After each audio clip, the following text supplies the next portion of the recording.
মানবতার সেবায় রাজনীতিতে অনেক কথা বলি, আমরা কিন্তু বাস্তবায়ন করতে পারি না। কর্মক্ষেত্রে কিন্তু এগুলো কিন্তু বাস্তবায়ন করতে পারি না। জাফরুল্লাহ ভাই একটা এমন মানুষ ছিলেন, উনি যা বলতেন উনি কিন্তু সেটাকে বাস্তবায়ন করার জন্য,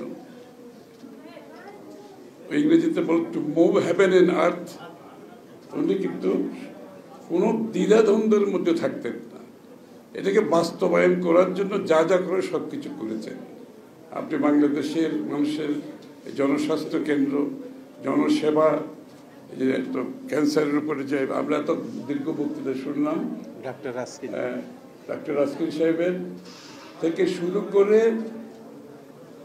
রাজনীতির ক্ষেত্রে বাংলাদেশের মানুষের অধিকারের ক্ষেত্রে যে কাজটায় উনি হাত দিয়েছেন, উনি কর্মক্ষেত্রে সেটা প্রমাণ করেছেন।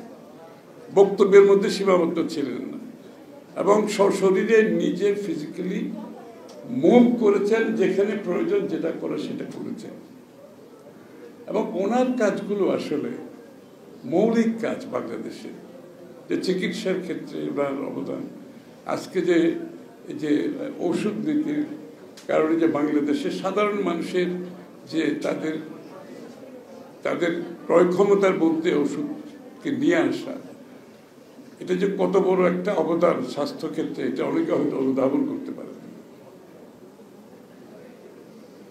এই খালি উনি ও বাংলাদেশের মানুষের স্বাস্থ্য সেবা ঔষধ নীতি নিয়ে যে কার্যক্রমটা করেছেন, উনি কিন্তু কোনো পাবলিসিটিতে যান নাই। আসলে জাফরুল্লাহ ভাইয়ের যে সেবামূলক যে নিবেদিত কাজগুলি উনি করেছেন জনমানুষের সেবার উপর, ওনার কোনো পাবলিসিটি মেশিন ছিল না, এখনো নাই। ওনার যদি সত্যিকার অর্থে একটা পাবলিসিটি মেশিন থাকতো, উনি কিন্তু বিশ্বব্যাপী খ্যাত একজন মানুষ হতে পারতেন, সারা বিশ্বের মধ্যে একজন খ্যাত মানুষ হতে পারতেন। কিন্তু ওই যে সেটাতে উনি বিশ্বাস করেন নাই, সেদিকে ওনার মনোযোগ ছিল না। উনি সত্যিকার অর্থে যারা নিবেদিত প্রাণ, আপনি বিশ্বের সব বড় মানুষগুলো যদি আপনি তাকান, যারা কিন্তু সত্যিকার অর্থে জনসেবা নিবেদিত জনগণের সেবায় ছিলেন, কেউ কিন্তু পাবলিসিটিতে যান না। পাবলিসিটিতে গেলে উনি হয়তো বিশ্বের অনেক বড় একটা সম্মান পেতে পারতেন, সেদিকে যান নাই। এটা হচ্ছে সবচেয়ে বড় মানুষের এবং বাংলাদেশের মানুষের অধিকার, এই যে বলেছেন বাংলাদেশের মানুষের মালিকানা ব্যাপারে যে ওনার কাজগুলো, এগুলো কিন্তু সব ব্যক্তিগত পর্যায়ে। উনি কোনো ইনস্টিটিউশনালি কোনো কাজ করেন নাই, প্রাতিষ্ঠানিকভাবে কিছু করেন নাই। যেখানে যা দরকার সেই জন্য উনি হানা দিয়েছেন এবং সবাইকে ঐক্যবদ্ধ করার চেষ্টা করেছেন। সবার মধ্যে দেশের জন্য ভালোবাসার মাধ্যমে এক জায়গায় আসার যে প্রেরণা, সেটা উনি জুগিয়েছেন এবং উনি কারো কাছে যেতে দ্বিধাগ্রস্ত হন নাই।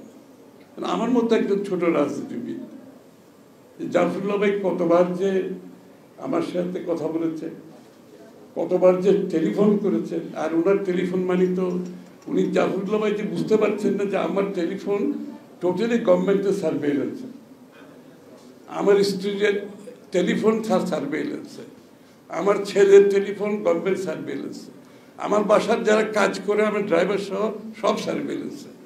জাফরুল্লাহ ভাই একটু বুঝাতে পারিনি আমি কোনোদিন যে জাফরুল্লাহ ভাই আপনি যে কথাগুলো বলতেছেন, আপনি আমার যে কথাগুলো বলছেন সব কিন্তু সরকারের লোকজন সরাসরি এগুলো সব শুনতেছে।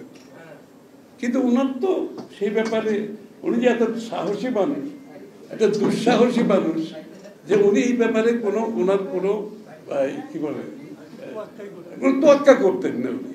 কারণ ওনার মনে হচ্ছে আমি তো বাংলাদেশের, উনি তো নিজের জন্য কাজ করছেন না, উনি বাংলাদেশের জনগণের জন্য, দেশের জন্য দেশপ্রেমিক মানুষ হিসাবে ওনার দায়িত্ব পালন করছেন খোলাখুলিভাবে। এবং আমার যে ওরা যে এই খবরগুলো পাচ্ছে, ওরা যে এই খবরগুলো জানছে, উনি সেই ব্যাপারে ওনার কোনো তোয়াক্কা নেই। এবং এই খবর পাওয়ার পরে যে সরকার কি কি ব্যবস্থা নেবে সেটা উনি চিন্তা করতেছেন। এরকম একটা মানুষ যার মনকে উজাড় করে দিয়ে দেশের মানুষের জন্য, দেশের জন্য জাফরুল্লাহ ভাই কাজ করেছেন।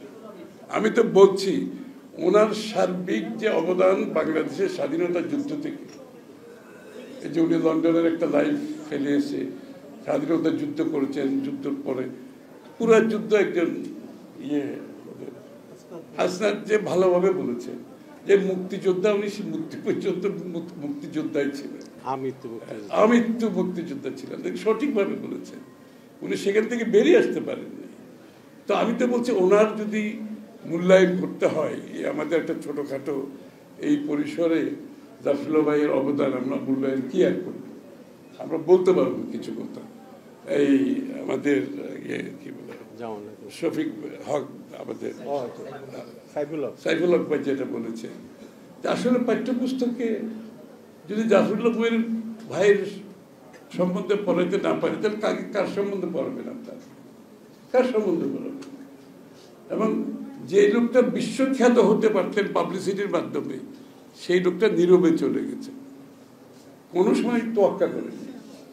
তো সুতরাং আমাদের দায়িত্ব এইসব মানুষ যখন, এদেরকে মূল্যায়ন করতে হলে দেশটা আগামী দিনে বাংলাদেশে মানুষ এই দিকে জনগণের স্বার্থে নিঃস্বার্থভাবে এবং পাবলিসিটি ছাড়া যে কাজ করার মানুষগুলো আসবে, আমরা যদি তাদেরকে সম্মানটা দিতে পারি, আমরা যদি তাদেরকে সেই জায়গায় তাদের কাজের মূল্যায়ন করতে পারি, এটা আমাদের দায়িত্ব জাফরুল্লাহ ভাইয়ের জন্য করা, সবার জন্য করা। এবং ওনার যে প্রতিষ্ঠানগুলো আছে, উনি যে কাজগুলো করেছেন সেগুলোকে সমর্থন করা, এগুলোকে প্রয়োজনীয় আমাদের সহযোগিতা করা, যার যার অবস্থান থেকে এই প্রতিষ্ঠানগুলোকে বাঁচিয়ে রেখে ওনার প্রতি আমাদের সম্মান দেখানো, এটা আমাদের দায়িত্ব বলে আমি মনে করি আগামী দিনে। এবং হয়তোবা আমাদের সুযোগ থাকলে আগামী দিনে আমরা সেটা করার চেষ্টা করব, অবশ্যই চেষ্টা করব। এটা দায়িত্ব হিসাবে কোনো কারো প্রতি এটা ইয়ের বিষয় না, এটা দায়িত্ব হিসাবে আমাদের জাতি হিসেবে আমাদের করা উচিত এই বিষয়ে। ধন্যবাদ। আজকে জাফরুল্লাহ ভাই, এই যে জাফরুল্লাহ ভাই তো দেখে যেতে পারেন নাই, শেখ হাসিনার পতন, পলায়ন দেখে যেতে পারেন নাই, এটা আরেকটা আমাদের সকলের দুঃখ। আমরা দেখতে পেরেছি, কিন্তু জাফরুল্লাহ ভাই দেখে যেতে পারেন না। কিন্তু এই যে শেখ হাসিনার পতন, স্বৈরাচারের পতন, এই ফ্যাসিস্টের পতনের পিছনে জাফরুল্লাহ ভাইয়ের ভূমিকা সম্বন্ধে কি আমরা কেউ বলতে পারছি? এটা কি বলছি? কারা এই পতনকে কারা এটা ক্যাপিটালাইজ করতেছে, এটাকে মূলধন কারা করছে? এই শেখ হাসিনার পতনের পিছনে জাফরুল্লাহ ভাইয়ের অবদান, এই যে আমাদের মধ্যে যে একটা ঐক্যবোধ সৃষ্টি হয়েছে, এটি কিন্তু জাফরুল্লাহ ভাইয়ের অবদান। আমরা যে সব ঐক্যবদ্ধভাবে আমরা যে 42টা দল আমরা যুগপথ আন্দোলনে গিয়েছি, তারপরে গণতন্ত্র মঞ্চ সৃষ্টি হয়েছে জাফরুল্লাহ ভাই এবং আমরা সবাই মিলে, এই যে বলেছে যেখানে দরকার সেখানে গিয়েছে, বেগম জিয়ার কাছে কতবার গিয়েছেন, আমার মতো একটা সামান্য রাজনীতিবিদ কতবার আমাকে উনি অনুরোধ করেছেন যে এই মানুষটার কারণে যে জাতীয় ঐক্য সৃষ্টি হয়েছিল শেখ হাসিনার বিরুদ্ধে, সেটাই ছিল শেখ হাসিনার পতনের মূল কারণ। পরবর্তী হচ্ছে ওগুলো কার্যক্রমগুলো আমরা কর্মসূচি পালন করেছি, কিন্তু এই যে জাতীয় ঐক্য, যে ঐক্যমত এই ফ্যাসিস্টের পতনের জন্য জাফরুল্লাহ ভাইয়ের অবদান। আজকে কেউ কত কৃতিত্ব দিচ্ছে, কৃতিত্ব নিয়ে তাদের ক্ষমতার কত অপব্যবহার করছে, অথচ যারা অবদান রেখে গেছেন তাদের সম্বন্ধে কোনো কথা নেই, তাদের কোনো মেনশন নাই কোথাও। তো এইটা আমাদেরকে এই বিষয়গুলোকে ধারণ করতে হবে। এবং যেই শেখ হাসিনার পলায়ন পর যে বিষয়গুলো, এই যে আমি একটা কথা বলি, আমাদের যখন আমাদের মহাসমাবেশ ডাকা হয়েছে বিএনপি, সেটা ছিল পল্টনে করার কথা ছিল, আমাদেরকে সেই পল্টনে করতে না দিয়ে গোলাপবাগ বলে একটা জায়গা, আপনারা জানেন বোধ হয়, ওই সভাটা আমাদেরকে ওখানে আমাদের শিফট করা হয়েছে এবং প্রায় সিনিয়র নেতা সবাইকে জেলে নিয়ে গিয়ে শেষ পর্যন্ত ওইটা আমরা গোলাপবাগে করেছি। ওখানে তো লক্ষ লক্ষ মানুষের সমাগম যেটা তো হয়েছে সবসময়। সবার চলাকালীন হঠাৎ করে হুইল চেয়ারে এক ভদ্রলোক স্টেজে উঠে গেল, হুইল চেয়ারে স্টেজে উঠে গেল। আমি খেয়াল করি নাই। আমাকে আমাদের নেতা ছিল জাফরুল্লাহ ভাই আসছেন, তো কি বলবো জাফরুল্লাহ ভাই এইভাবে এইখানে একটা জনসভা, কথা নাই বার্তা নেই, এখন ওনাকে কিভাবে সম্বোধন করবে এটাও আমরা খুঁজে, কারণ উনি তো রাজনৈতিক ব্যক্তিত্ব না, উনি গিয়েছেন ওনার নিজের একটা, উনি তো একটা প্রতিষ্ঠান হতে পারে, বাট উপস্থিত হয়ে গেছে। এই যে ওনার যে তাগিদটা, এই যাওয়াটা কেন, ওনার একটা রাজনৈতিক তাগিদে ওখানে গিয়েছে। দেশকে মুক্ত করার যে আন্দোলন, এই স্বৈরাচারকে বিতাড়িত করার যে আন্দোলন, ওনার সেই তাগিদটা বোধ করে কিন্তু উনি সেই দিন জনসভায় উপস্থিত হয়েছেন। ওনার দরকার ছিল না, তো না, কোনো প্রয়োজন ছিল না, কিন্তু এই লোকটা কত স্ট্রংলি, কি কঠিনভাবে এটা উনি অনুভব করেছেন যে এই আন্দোলনটা তো আমাকে সফল করতে হবে, এই আন্দোলন যদি সফল না হয় এই ফ্যাসিস্টকে বিতাড়িত করা যাবে না। তো উনি নিজে উপস্থিত হয়েছেন সেখানে গিয়ে, হুইল চেয়ারে, অসুস্থ, মৃত্যুর দিকে উনি যাচ্ছেন তা জেনেও করেছেন। কত বড় একটা কমিটমেন্ট থাকলে একটা মানুষ সেই জায়গায় যেতে পারে, চিন্তা করে রাখবেন। এই মানুষটার প্রতি আমাদের যে শ্রদ্ধা, আমি তো জানিয়ে শেষ করতে পারবো না, আমরা এটাকে মাথায় রেখে আমাদের আগামী দিনে জাফরুল্লাহ ভাইয়ের বাংলাদেশের মুক্তিযুদ্ধ থেকে শুরু করে এই 24-এর সফলতা থেকে শুরু করে যে আমাদের মুক্ত চিন্তার একটা দেশ করার, যে মুক্ত চিন্তার একটা দেশ, যে বাংলাদেশের মানুষের মালিকানার মাধ্যমে একটা দেশ গড়ার যে চিন্তা, সেটাকে সমুন্নত রাখার জন্য আমাদের ঐক্যমতের যে জায়গাটা ছিল, জাফরুল্লাহ ভাই সেটার একটা ভিত্তি স্থাপন করে গেছে। সেই ভিত্তির উপর আমরা সবাই মিলে কাজ করতে হবে। এখন সেই প্রেক্ষাপটে যদি আমাকে আজকের প্রেক্ষাপটে দু চারটা কথা বলতে হয়, স্বাভাবিকভাবে আমরা কোথায়, সেই ভিত্তির উপর দাঁড়িয়ে আমরা কোথায় গেছি আজকে, আমরা কি সেটার উপর কি আগামীর বাংলাদেশ করতে পারবো? যে পলায়ন, ফ্যাসিস্ট স্বৈরাচার পলায়ন করার পরে বাংলাদেশের মানুষের মনোজগতে যে পরিবর্তন আসছে, সেটাকে আমরা বাস্তবায়ন করতে পারবো, আমরা ধারণ করতে পারবো? সেই বিষয়টা গুরুত্বপূর্ণ আজকে আমাদের জন্য।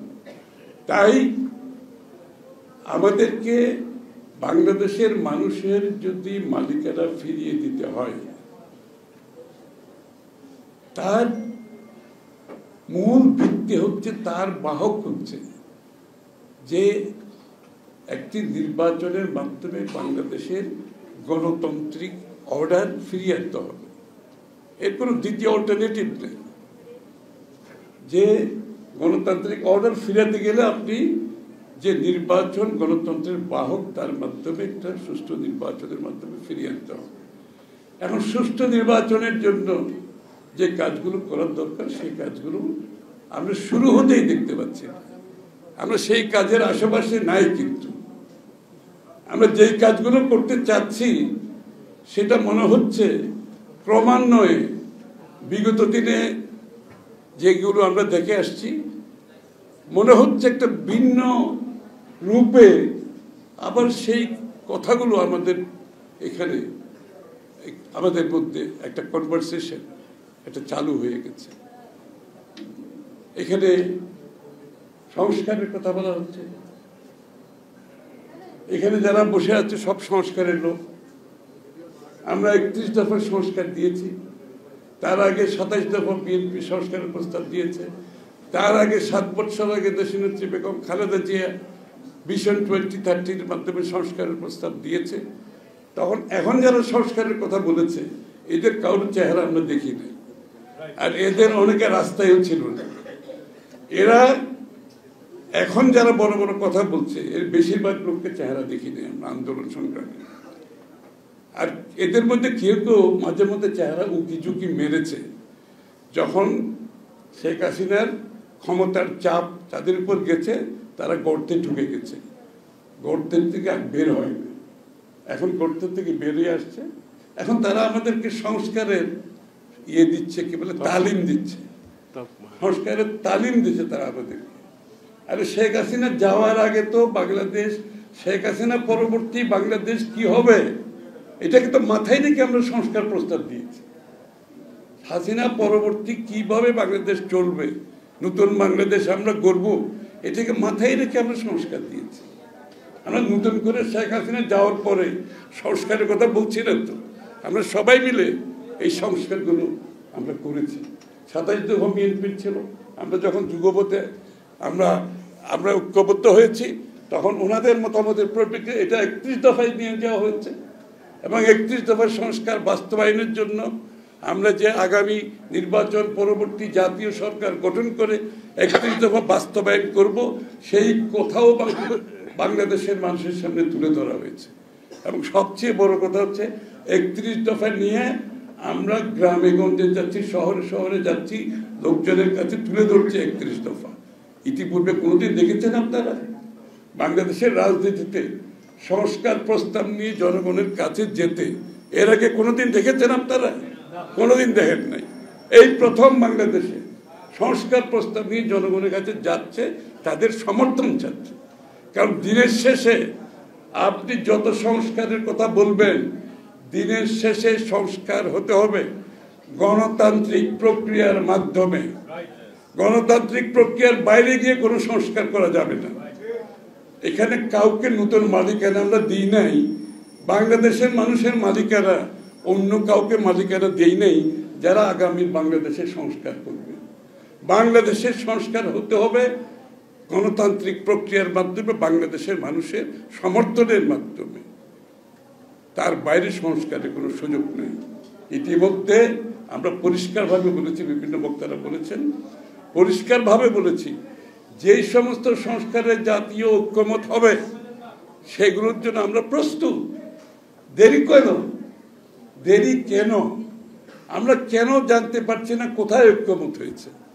সবাই তো প্রস্তাব দিয়ে বসে আছে, সব রাজনৈতিক দল সংস্কারের প্রস্তাব দিয়েছে। তা আমরা তো অপেক্ষা করছি ঐক্যমত কোথায় হবে। ওনারাও বলছেন ঐক্যমতের পরিপ্রেক্ষিতে হবে, আমরাও বলছি ঐক্যমতের পরিপ্রেক্ষিতে হবে। তাহলে ঐক্যমতটা কোথায় আমরা জানতে পারছি না কেন? আমরা তো সবাই আমাদের প্রস্তাব দিয়েছি ওখানে, ওইটা বলতে দ্বিধা কোথায়? ওইটা না বলে খালি সংস্কার ছাড়া নির্বাচন হবে না। আরে সংস্কার তো প্রস্তাব দেওয়াই আছে, আরে বলুন না কোথায় ঐক্যমত হয়েছে। এই কথাটা জানাচ্ছে না তো জাতিকে। আর যদি ঐক্যমত যেখানে হবে না সেখানে আমরা কেউকে বাংলাদেশের এখনো মালিক বানাই নাই, তারা আমাদের জন্য সংস্কার করে যাবে। যেখানে ঐক্যমত হবে না সেগুলো নিয়ে প্রত্যেকটা রাজনৈতিক দলের অধিকার আছে, জনগণের কাছে যাবে, তারা তাদের জনগণের ম্যান্ডেট নিয়ে সংসদে আসবে, সেইখানে বাকি সংস্কার হবে, যেগুলো তো ঐক্যমত হবে না। এর বাইরে যাওয়ার কোনো সুযোগ নাই। কেউ যদি মনে করে তাদেরকে ওই শেখ হাসিনার মালিকানা এখন অন্য কারো হাতে গেছে, তারা দেশের সিদ্ধান্ত নেবে, জনগণ কি চায় না চায় তার কোনো তোয়াক্কা করবে না, সেই মালিকানা কাউকে দেওয়া হয়নি। বাংলাদেশের মালিক বাংলাদেশের জনগণ, তারা সিদ্ধান্ত নেবে। যেখানে ঐক্যমত হবে না তারা সিদ্ধান্ত নেবে আগামী দিনে কি সংস্কার হবে। সংসদে আলাপ হবে, আলোচনা হবে, বিতর্ক হবে, সংসদের বাইরেও আলোচনা হবে, তারপরে এগুলো সংসদে পাশ হবে। গণতন্ত্র যদি বিশ্বাস করি, এই পথ ছাড়া দ্বিতীয় কোনো পথ নেই। এখানে একটাই পথ, আর দ্বিতীয় পথ হচ্ছে শেখ হাসিনার মনোবৃত্তি। শেখ হাসিনা যে স্বৈরাচার, খুদে খুদে স্বৈরাচার রেখে গেছে, আমি তো তার লক্ষণ দেখতে পাচ্ছি। শেখ হাসিনা যাওয়ার এই 15 বছরে আমাদের মধ্যে ছোট ছোট কিছু স্বৈরাচার সৃষ্টি করেছে। আমাদের কথাবার্তায়, আচরণে এরকমই প্রকাশ পাচ্ছে। আপনি জিম্মি করে আপনি আপনার কি বলে নিজের সুযোগ সুবিধা মতো আপনি দেশের মানুষকে জিম্মি করে আপনার একটা গোষ্ঠীর স্বার্থ সংরক্ষণের জন্য আপনি সংস্কারের কথা বলবেন, আপনি জোর করে চাপিয়ে দেওয়ার চেষ্টা করবেন জনগণকে বাইরে রেখে। সেটা তো বাংলাদেশে আর হবে না, ওটার দিন শেষ হয়ে গেছে। যেখানে ঐক্যমত হবে না আমাকে জনগণের কাছে যেতে হবে, এর বাইরে কোনো সুযোগ নেই কিছু করার। কাউকে মালিকানা দেওয়া হয় না যে তারা বসে বসে সংস্কার করবে আর আমরা সব মেনে নেব তাদের কথা, সেটা তো বাংলাদেশে হওয়ার সুযোগ নেই। সুতরাং আজকে আরও কথা আছে, যেটা হচ্ছে এই যে একটা দেশকে একটা আন্তর্জাতিক ভূ রাজনীতিক যে একটা ষড়যন্ত্র বাংলাদেশকে নিয়ে হচ্ছে, এটা নিশ্চয়ই আপনারা বুঝতে পারছেন না। এই যে মানবিক করিডোরের অর্থটা কি, এটা কার সাথে আলাপ হয়েছে? একটি অনির্বাচিত সরকার, তারা নিজেরা সিদ্ধান্ত নিচ্ছে, তারা কথা বলে যাচ্ছে। বাংলাদেশের কোনো রাজনীতি ব্যক্তিত্ব জানে না, সিভিল সোসাইটির কেউ জানে না। তাহলে এটা কার এজেন্ডা? এর পিছনে কি? বাংলাদেশকে কি আমরা কি আবার একটা গাজায় পরিণত করতে চাই? আর একটি যুদ্ধক্ষেত্র আমরা বাংলাদেশকে ঠেলে নিয়ে যেতে চাচ্ছি? কি স্বার্থে, কার স্বার্থে? এই প্রশ্নগুলো তো সামনে চলে আসছে। এবং কারা এর পেছনে কাজ করছে? এই লোকগুলো কারা? একটা নির্বাচিত সরকার এরকম একটা সিদ্ধান্ত নিতে সমস্ত রাজনৈতিক দলের সাথে বসে করতে হবে। এবং নির্বাচিত হলেও যদি কালকে নির্বাচিত সরকার হয় বাংলাদেশে, তাদেরকে এই ধরনের সিদ্ধান্তে আসতে হলে বাংলাদেশের সমস্ত রাজনৈতিক দলের সাথে বসে আলাপ আলোচনা করে করতে হবে। এগুলো সহজ ব্যাপার? একটার পর একটা সিদ্ধান্ত, এই যে বিনিয়োগের, এই যে একটা মানে মনে হচ্ছে একটা নির্বাচিত সরকার দেশ চালাচ্ছে আচার আচরণের ভাবভঙ্গি কথাবার্তা এরকম, যেখানে বিনিয়োগের একটা স্বর্গরাজ্য হয়ে যাচ্ছে বাংলাদেশে। গত 9-10 মাসে বাংলাদেশে বিনিয়োগ ক্রমান্বয়ে কমছে। আর এখানে আমাদেরকে বিনিয়োগের কি বলে একটা সার্কাস দেখানো হচ্ছে। কারণ নাম বলতে চাই না আমি, কেউ তো বোকা না। যতদিন বাংলাদেশের নির্বাচিত সরকার না আসবে, কোনো বিনিয়োগ বাংলাদেশে কোনো বিনিয়োগকারী সেই রিস্ক এখানে নেবে না। এটা ওয়ার্ল্ড ওয়াইড বিনিয়োগের চিত্র হচ্ছে এটা। তারা দেখতে চাইবে বাংলাদেশে একটা স্থিতিশীল সরকার আছে কিনা, নির্বাচিত স্থিতিশীল সরকার আছে কিনা। বিনিয়োগ কোনো শর্ট টার্ম ব্যাপার না, এটা লং টার্ম ব্যাপার। যতক্ষণ বাংলাদেশের নির্বাচিত সরকার আসবে না, স্থিতিশীল দেশ হবে না, তারপরে সেই সরকারের বিনিয়োগ, তারপর নীতিমালা কি হবে, চিন্তা ভাবনা দেখে বাংলাদেশে বিনিয়োগ আসবে। কিন্তু এটাকে ফুলিয়ে ফাঁপিয়ে এমন একটা চিত্র দেওয়ার চেষ্টা করছে বাংলাদেশে বিনিয়োগের স্বর্গরাজ্য হয়েছে। তা আমি তো ছিলাম ওখানে, বিনিয়োগ যে সম্মেলন হয়েছে, আমরা তো তাদের সাথে কথা বলেছি। তাদের একটা শেষ প্রশ্ন, বাংলাদেশের নির্বাচন কবে হবে? যারা আসছে একটা শেষ প্রশ্ন করছে। সব বুঝলাম, ভাই আপনাদের নির্বাচনটা কবে এটা বলে না, এটা হচ্ছে শেষ প্রশ্ন। তো এইটাকে আপনি নির্বাচনকে নিয়ে যদি আপনি এই কথাগুলো শেখ হাসিনাও বলতো, আপনাদের মনে নেই? আরে আমি তো বাংলাদেশকে একটা কি বলে উন্নয়নের শিখরে নিয়ে যাচ্ছে, এই হচ্ছে সেই হচ্ছে। তো নির্বাচন এগুলো তো প্রয়োজন নাই আপাতত। মানবাধিকার এগুলো তো ইম্পর্টেন্ট না, আমি তো অনেক ভালো ভালো কাজ করতেছি। তো এখন মনে হচ্ছে এরকম কিছু কিছু কথা আমরা শুনতে পাচ্ছি ইদানিং, যে আমি তো এখানে অনেক কিছু হচ্ছে। আমি তো বলছি কারো চেহারা দেখে কেউ এখানে বিনিয়োগ করবে না, বাংলাদেশের বিনিয়োগকারীরা করবে না, বিদেশিরাও করবে না। এই প্রশ্নটা পরিষ্কার হওয়া দরকার। কেন এমন একটা চিত্র দেওয়ার চেষ্টা করা হচ্ছে দেখে এমন বাংলাদেশে অনেক কিছু হয়ে যাচ্ছে, কিছু হচ্ছে না। নির্বাচিত সরকার ব্যতীত অর্থনৈতিক কার্যক্রম আপনি বিনিয়োগের মাধ্যমে দেশের যে আগামী দিনে যে অর্থনীতিকে ঘুরে দাঁড়ানোর যে বড় বিষয়টা আছে সেটা সম্ভব হবে না। যাই হোক, আমরা এখন সবাই একটা বিষয়ে ঐক্যবদ্ধ আছি। জাতি, অনেকে বলছে জাতিকে দ্বিধা বিভক্ত হচ্ছে, আমি কোনো দ্বিধা বিভক্ত দেখছি না। একটি ছোট গোষ্ঠী তাদের স্বার্থ রক্ষার জন্য তারা যদি জিম্মি করে বাংলাদেশকে মনে করে তাদের জায়গায় নিয়ে যাবে, সেটা বাংলাদেশে হবে না। বাংলাদেশের মানুষ ঐক্যবদ্ধ আছে, গণতন্ত্রের জন্য ঐক্যবদ্ধ আছে, নির্বাচিত জনগণের মালিকানা ফিরিয়ে দেওয়ার জন্য ঐক্যবদ্ধ আছে, এবং বাংলাদেশের মানুষের গণতান্ত্রিক অর্ডার ফিরিয়ে আনার জন্য জাতীয় ঐক্যবদ্ধ।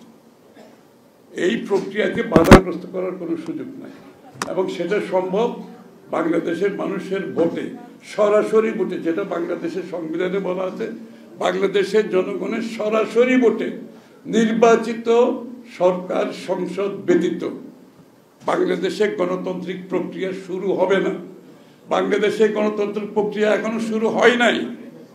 আমরা অপেক্ষা করছি নির্বাচনের পরে শুরু হবে এবং সেটাকে আমরা কিভাবে এগিয়ে নিয়ে যাব, সেখানে আমাদের বাংলাদেশকে নতুন বাংলাদেশ, একটা নতুন বাংলাদেশ সৃষ্টি যে আকাঙ্ক্ষা আমাদের জনগণের মধ্যে আছে, তরুণ প্রজন্মের মধ্যে আছে, সেটাকে আমরা কিভাবে এগিয়ে নিয়ে যাব, সেটাই হচ্ছে প্রশ্ন।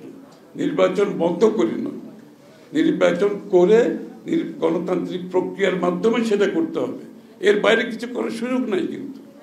সুতরাং যারা আজকে দ্বিধাগ্রস্ত করে এই যে বিভক্তির কথা বলছে, কোনো বিভক্তি নাই, আমি কোনো বিভক্তি দেখছি না।